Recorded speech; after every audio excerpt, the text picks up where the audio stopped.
Saat ingin beranjak pergi, rambut wanita ini dipegang oleh pria yang sedang tertidur. Tak ingin ketahuan, wanita ini kemudian diam-diam mengambil gunting lalu memotong rambutnya tersebut. Setelah berhasil memotongnya, kemudian wanita ini mengenakan celananya. Perlahan-lahan dia berjalan menuju pintu untuk keluar. Namun ternyata pintu itu pun terkunci. Dia melihat kunci itu tergeletak di dekat tangan pria itu. Saat wanita ini akan mengambil kunci itu, tiba-tiba tangan pria itu pun bergerak sehingga menutupi kunci itu.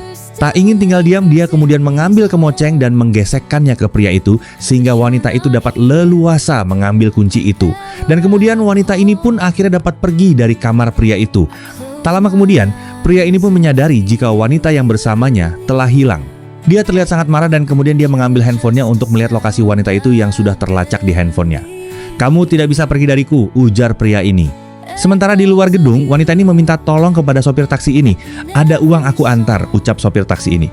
Namun wanita itu berkata jika dia tidak memiliki uang sepeser pun.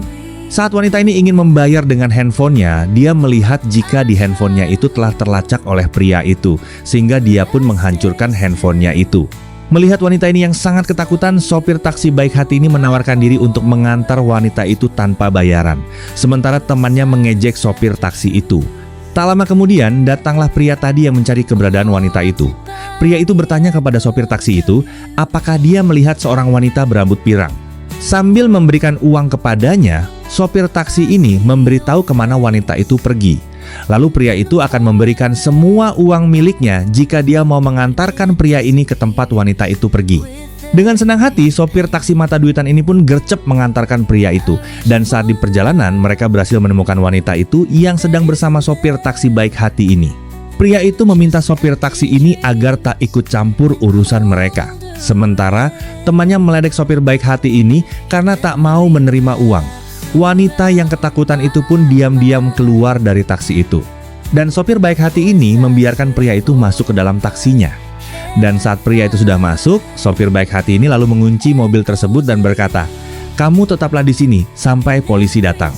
Wanita itu pun menangis dan memeluk sopir baik hati itu sambil mengucapkan rasa terima kasihnya. Dan lagi-lagi temannya ini mengejek dengan berkata, "Aku tidak pernah melihat orang bodoh selain kamu, bro. Uang sudah di depan mata tapi malah kamu tolak." Sopir baik hati itu mengatakan jika ada yang lebih penting daripada uang. Keesokan harinya, wanita ini kembali mendatangi sopir taksi itu di pangkalannya. Dia terkejut melihat penampilan wanita ini yang sangat cantik.